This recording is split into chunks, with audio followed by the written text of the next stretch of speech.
I think we'll start, okay? You ready to go? Yeah, okay. All right, well, good evening to everybody that are here. Those who don't know me, my name is Kaufman. I'm a research assistant professor here at University of Utah, Department of Neurology, and I research pain and specifically migraines. And I have a private practice where I work specifically with people that suffer from migraines and tension-type headaches, helping them by using both hypnotherapy and biofeedback to help them better manage their migraines and other comorbidities. And so what we're going to talk about today, and I just want to remind people that this is a workshop, this is a hands-on workshop that is not just going to be a presentation that we're going to learn about things. We're actually getting tools that we're able to use starting from today after the end of this workshop to actually work with our negative self-talk. And this is going to be the topic of today's workshop. And what I would like to start with is to say that pain in general, despite all the advances and all the research and all the medications that are out there, there is still is a tremendous amount of ambiguity, and it keeps puzzling a lot of healthcare providers on how to treat pain, what to do about pain, and those people who are actually suffering from pain are still experiencing a lot of distress because of those situations. And up to this point, despite of all the advancement, there is still no one kind of cure-it-all thing that people can just rely on and just get rid of their pain.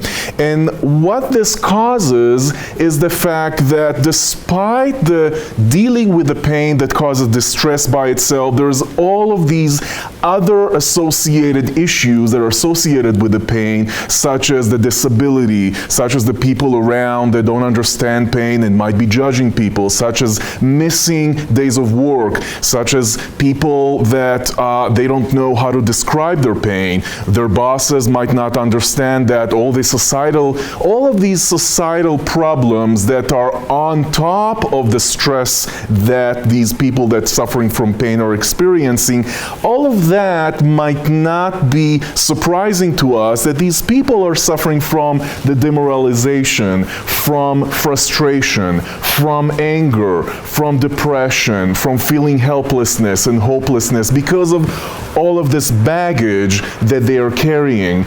And so because of that, and because of the fact that up to this point there is no one cure at all for pain, there is still very much a need to address the consequences of chronic pain beside the physical aspect, the other associated emotional aspect, behavioral and social aspect of pain. Now, it has been shown, and it's also known, that psychosocial and behavioral interventions have been shown to be very effective in helping those people better manage pain and better cope with the pain, because pain is not just the physical aspect. We have a whole range of societal problems that in order to address them, we need to have a much more of a multimodality approach for treatment of pain, which is not just addressing the specific mechanism of pain, the specific pain issues, and so forth. And for that, and because of these absence of a cure, there has been a lot of development in treatment for pain that incorporates more of the cognitive, affective, and behavioral aspect that is associated with pain. And the reason I'm saying that, because this is exactly what we're going to actually be doing today. And to summarize all of that, because of the fact that people's attitudes towards pain, people's beliefs about pain are very much important into establishing and helping them mediate how pain is going to be influencing their lives. This is exactly why the main idea that I want to get to come across is that people's thoughts, beliefs, and the appraisals about pain and their ability to cope with pain is greatly influencing their experience of pain. And because of that, and because we know that the attitudes toward pain and the ability to cope with pain and what we think about pain is so important, all of these different modalities to help us better cope with pain and change behaviorally have been implemented in the treatment for pain disorders, for general pain disorders. And that leads me to what we're going to do today, which is actually addressing those thoughts, maybe not the belief, but at least the thoughts about pain in general, about us, about our coping abilities and so forth. And all of us pretty much carry this inner critic inside ourselves, this person inside ourselves that might say things that doesn't exactly make us feel very good about it. So what we're going to do today is actually learn about negative self-talk and what are the ways that we can better cope and manage with this negative self-talk. But the first thing I want to say is we talk about negative self-talk, but why is it so problematic? What's the big idea? Why is negative self-talk so problematic? And the reason is because when we engage too much in negative self-talk, when we engage too much in self-deprecating thoughts and maladaptive thinking patterns, we are going to have higher levels of stress. We are going to experience lower levels of self-esteem. It has been shown that increasing negative self-talk has been linked with depression. We are going to feel probably greater feelings of helplessness, and it also might cause us some relationship challenges, and this is only a part of the list. So if we are having this inner critic that might be influencing our life, it might be better to better learn of how to cope with it and how to address it. And so in order to address it, usually when we have negative self-talk is very much linked to what we call cognitive distortions. Now, cognitive distortion is pretty much a biased perspective that we hold on ourselves or on the world in general, and of course on other people.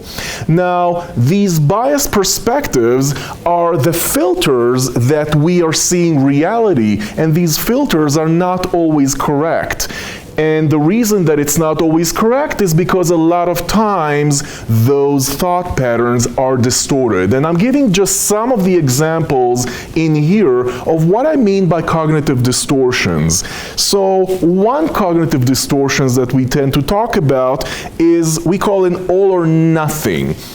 Okay, which is pretty much when we use absolutes like never, all the time, no one, everyone. Usually when we're using absolutes, these are usually give us the sense that we might be having a cognitive distortion. For example, I'm never well, no one likes me, everybody hates me, I can't do anything right. Okay, when we talk in absolutes or think in absolutes, is one example of a cognitive distortion. Another example is mental filter. And when I say mental filter, it means that we only let the negative pass and we completely disregard the positive. And I'll give you an example. I have a colleague of mine, and she told me a story that she went to Europe and she had a very pleasant trip with a friend of hers, and everything was fine, and close to the end of the trip they missed the train. They missed the train, and her friend told her, "We missed the train, everything is ruined. This trip is ruined." Well, the trip was very pleasant and they just missed the train. So the fact that everything is ruined might not be very accurate. That's another example of a cognitive distortion. Jumping to conclusion, which is actually my favorite, which is divided into one is mind reading. And when I refer to mind reading, it's usually when we think we know what is happening with the other person, usually not to our advantage. For example, oh, she just walked right by me, she didn't say hello, she probably doesn't like me. Well, I don't really know what was going on with her. Had she maybe had a fight with her husband? Maybe she just didn't feel very well today. But I'm jumping to a conclusion that I know what is she thinking, or any other person. So that's an example of mind reading. Or fortune telling, which is our ability to foresee the future, usually in a negative manner. For example, if I go to the doctor, he or she would probably have nothing to do to help me and will probably dismiss me. I don't know, maybe, maybe not. So, jumping to conclusion again is another form of cognitive distortion. Labeling. Usually when we put a labeling on ourselves or another person, I did so and so, that means I'm dumb, that means I'm incompetent, that means I'm irresponsible, that means I'm this and that. Well, it's one event. Can I generalize from one event to giving a label? Probably not. Usually the labeling when we talk about cognitive distortion is a negative one. Personalization and blame. This is my favorite. It actually happened to me, so not by me, but happened to me. It's your fault that I have a high blood pressure. I guess I have this amazing ability to influence another person's physiology. Probably. So personalization of blame, either blaming myself or blaming another person. It's my fault that she feels this way. I'm not sure that anybody has that kind of an ability to cause so much to another person. And another example is should statement, when we usually criticize ourselves and we always use the should, shouldn't, ought not to, have to, and so forth. All these rules that we have to live by, usually criticizing ourselves. This is just a simple and very, very small list of just examples of cognitive distortions. When we identify these cognitive distortions and we know about them, it's easier to say, oh, okay, I am doing this generalization or I'm jumping into conclusion. That might not be a good thought. Maybe I can change that. So this is why cognitive distortions appear in order for us to help us identify these negative self-talk. So, how do we work with negative self-talk? What do we do? And so I just want to emphasize something, that there is a lot of different techniques. There's a lot of ways to work with negative self-talk. This is kind of my thing that I teach, and I call it the IOMT. What that means, and the way that I kind of help people to memorize this, is IOMT. It's like if I'm using slang and I say that I owe some people tea, I owe them tea. It's just kind of a way to memorize this. And so let's go through what exactly does these acronyms mean. One is identification. The first thing that, in order to work with negative self-talk, the first thing we need to do is, one, identify that we're actually doing that we're actually engaging in negative self-talk, because a lot of time we're not aware of that. So identifying that we're doing that, we're creating negative self-talk, and identify the thought specifically. So that's part one, identification. Part two is observation. Now that I've identified and I'm sensing the thought inside my head, the second thing to do is just to sit and observe. And what I usually tell people when I teach that is tell them just sit with the thought. Don't react to it. Don't judge it. Don't say, oh my God, why am I thinking that thought again? This is not right. I shouldn't be doing that. No, that's another negative self-talk. Shouldn't. Sit with the thought. Look at it. Observe it. In a lot of time, just by observing it, just by sitting with that already has an effect. but just sit with it and start dissociating with the thought, meaning looking at it as a thought specifically. And usually another thing that is very helpful to work with negative self-talk is to start saying to ourselves, I have a thought inside me that says, and the specific negative self-talk. The reason is because I'm turning the thought, instead of identifying with it, all of a sudden it's something else that is inside me that I'm able to observe. So that's observation. Then evaluation. So when we have identified that we're engaging in negative self-talk, when we identify the thought and we're observing it, now we're evaluating that, and we're using two criteria. And usually what I tell people is really listen to yourself saying, listen to the thought itself, whether you're saying it or it's the voice of someone else. And listen specifically to the sound qualities of the thought. How do you hear it in your head? Is it loud? Is it not loud? How is the pitch? Is it high pitch? Is it low pitch? Where is that thought coming from when you hear it? Is it from one ear to the other? Does it have a direction? Is there a tempo to it? Is it really fast? Is it really slow? Anything, and there's more to it, anything you can do to identify all the sound qualities of the thought. There's another component to it, but we won't get to it at this point. And the second thing is evaluate the content. What exactly are the words of the thought? What is the cognitive distortion if you can identify it? And it's also very useful if you can write it down. That's also very much allows one to look at it.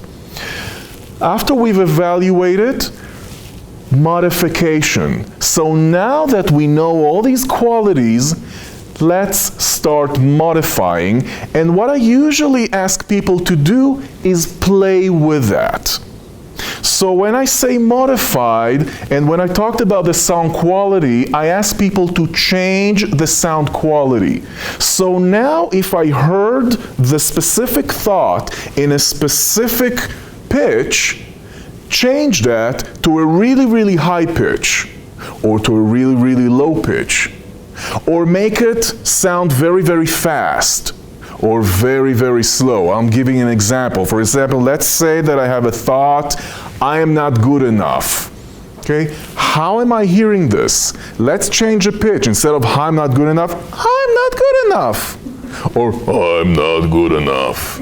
Or make it faster, or make it slower. And see how that has an effect. Then, the content.